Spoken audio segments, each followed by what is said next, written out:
Hey, so I need to document this because I need witnesses. Um, I'm I'm trying to just concentrate on Wix World right now, and yeah, preparing for the gathering of my soul tribe and stuff like that. But a couple of things have happened over the last 24 hours that I need to document.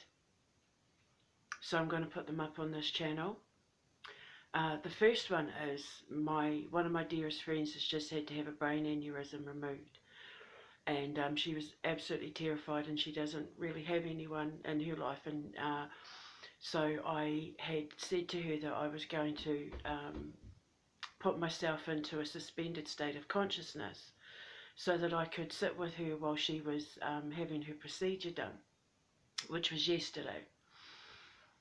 And it was just incredible. I've always been able to tap into people who are unconscious and in comas and things like that because I've done sort of readings for clients and that over the years where I've passed on messages from loved ones who were in comas and in the throes of dying to their loved ones that they were going to be leaving behind, and things like that. And it's always been really cool, but this is the first time I've done it uh, where I was actually with them, like physically with them. And so we had agreed just before she went in to have her procedure, we met on WhatsApp, and just so that I could get like a good sort of soak up of her energy. And I told her that I'd document everything that I could remember because I had to prepare my body for it a few days beforehand so that it would be easy for me to slip under. And I had to be there about an hour before she went under anaesthetic, um, and it worked. I met up with her, and she's had a hard life. She's had a very traumatic life, and we thought it would be interesting to see if when I was in there I could fix some of her problems. And it appears to have worked. Because, as I keep saying to people,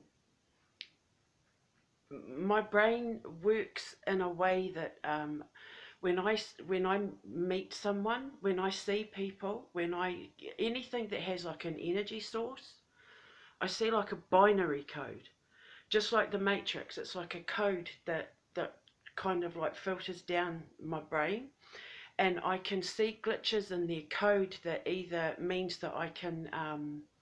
The only way I can describe it, it's like if they have mental illness, it's like the code kind of sticks out and I can push it back in. If they have things like depression and addiction and that, it's like I see the code stand out above all the other code, and then I can like rewrite their code, if that makes sense. I reprogram the glitches in their matrix. Same is said for people who are of a frequency that don't match my vibration. I know who to avoid and who not to avoid based on the glitches I see in their matrix. But it's really helped me learn how to bring the best out in people and heal the worst in them and things like that, which is really good for helping creative empaths who, as you know, it's my life's work to save as many creative empaths as I possibly can, because they are the creative geniuses of the world that give us art and literature and music and invention and creation, and that changes humanity. And I found her code. I went in and I sat with her in a park, and she just laid it all, like we just had this incredible conversation that I wrote down, and I found the glitch in her matrix, and I think I've been able to reprogram it. She's all absolutely determined to change her life around now, and I'm going to help her. Um, She's going to help me run my animal sanctuary, uh, Wolf Haven in Vancouver. And I'm going to help her now, now that she's had her operation and she's on the road to recovery. Now that we've found the glitch in her matrix, I've kind of been able to figure out how to reset the programming and help bring the best out in her, because she's she's an incredible natural telepath. She just has this affinity with animals that she's proper like hardcore wick. She just won't admit it because her confidence is so low. But um,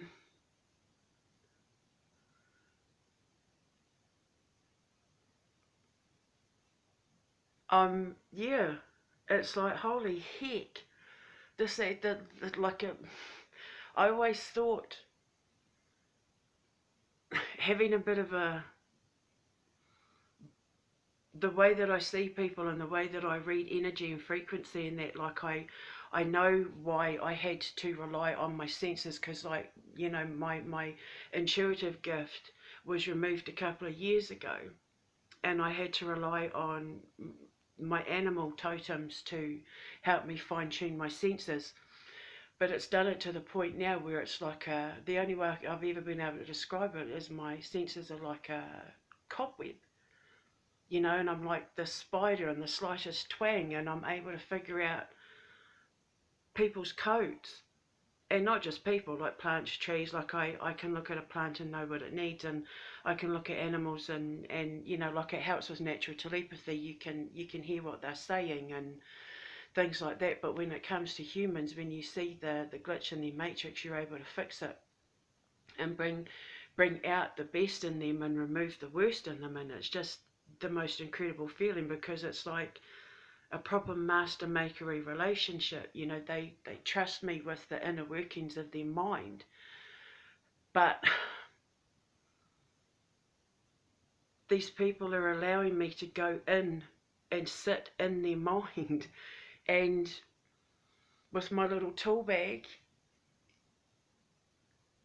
and fix what's wrong with them. And it's such an incredible privilege, because these are people who have been raised in master manipulator relationships where they've grown up, you know, being made to feel like they were less than anything, to the point where, you know, it's affected them psychologically. So they're very distrusting of people. And when someone lets you into their mind, where you get to sit and wait like a spider on the cobweb, waiting for the slightest twang to come along so you can, you know, jump on what is broken in them to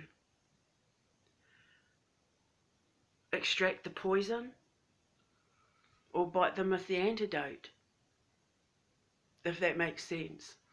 It's incredible. And it's one of the reasons why I have to be careful who I'm going to train in all of this, because if I'm going to be teaching people this gift, you have to understand that if you haven't ascended, this kind of gift could be dangerous, because it also means that if I'm sitting in the recesses of someone's subconscious mind, I also would have the ability to take their life while they slept. And that's pretty much it. Like I could take someone's breath away, remove someone's life while they slept, and they could die in their sleep. I could stop their docking process so that they didn't wake up in that. So this kind of power comes, well, with great power comes great responsibility. And it's just, that experience yesterday was just incredible. I'm utterly exhausted. My body, I'm in so much pain. I really could do with a massage. My bones, my organs and my bones in there, I feel like I've been crushed by a Mack truck. But you know, when you stand in the existence of time while having a physical connection to reality, it is really, really physically painful. Physically painful. It's like your bones have been crushed from the inside out, like on a molecular level. It's like like your bones have been sucked and inverted inwards. It's just a horrible feeling. So I'm probably going to be sleeping for the rest of the day. But I had to record it. I wrote everything down and I've sent it to her, and I can't wait to speak to her when she gets out of hospital today. So I just had to record it because I'm onto something. I know I'm onto something with this Ascension Mistress thing, and how I think my brain works with these codes that I see in people. I can help so many people now. So I had to document it because it's just incredible. Scientifically, it's incredible. Scientifically, it's absolutely incredible. It's also enabling me to reverse aging. I've been able to figure out the code to slow down the aging process, like without chemicals or drugs or anything like that. So that's something I'm currently working on as well.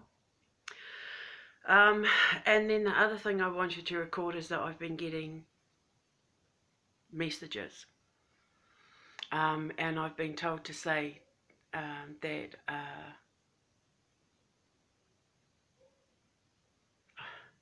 I don't like going down this route because I've moved away from that kind of thing, but I think it's got to do with the prediction I made last month about all this stuff with Epstein and his missus.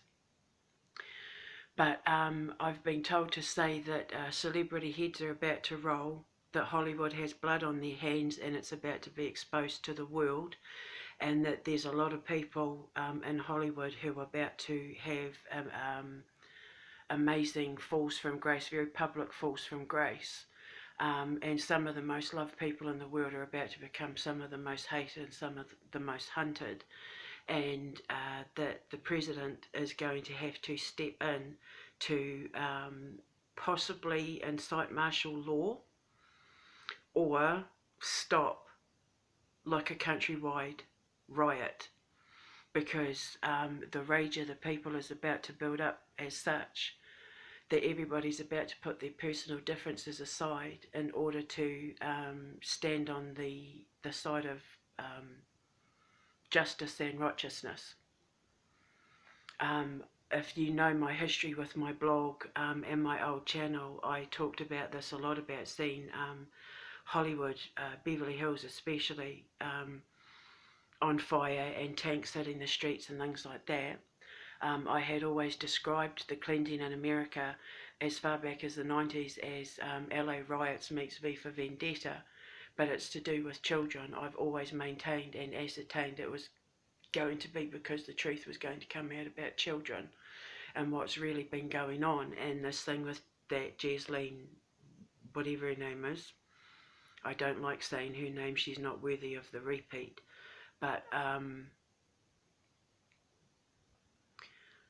think things are about to hit the fan. And it's not just going to be celebrities as well, it's going to be like politicians. And well, if you know my track record, you know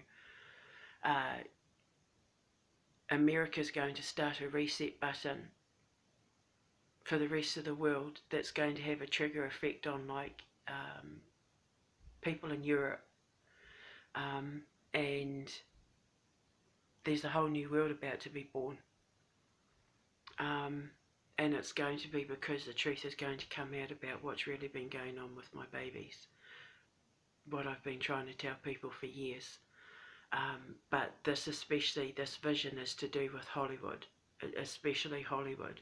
People are in for a real shock. There's going to be a lot of broken hearts when they realise who and what's been getting involved. And assuming she survives long enough, and I do think that the president is going to step in to make sure that she does survive long enough to whistle blow.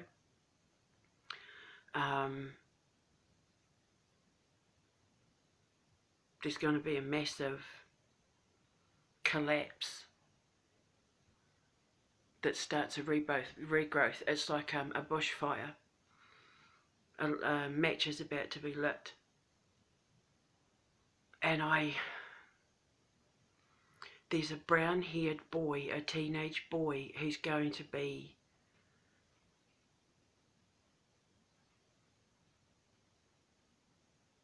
more of a catalyst for it than what this woman is. I've been seeing them for years, bringing the house down, blood on their hands. Hollywood's got blood on their hands and it's about to be exposed to the world. A lot of people are going to try and jump ship. There's been a lot of cover-ups that are about to. The divine are lifting the lid, and very few people are going to be able to hide in the shadows after this, because there's a reset, the birth of a new beginning, which is why I always called it the cleansing. So I had to record it because I can't get these images out of my head of the palm trees in Beverly Hills and they're on fire. People are going to get dragged out of their houses and everything, like proper mob mentality stuff, like no holds barred. People who this year and last year were celebrated celebrities with swollen faces and buildings on fire and houses on fire, and yeah, that's what I keep saying. But it's a cleansing. It's a mass sweeping of darkness so that new life can be created from it. And it starts with America. And then it's going to sweep the globe. So I had to record it. Yeah. Mwah.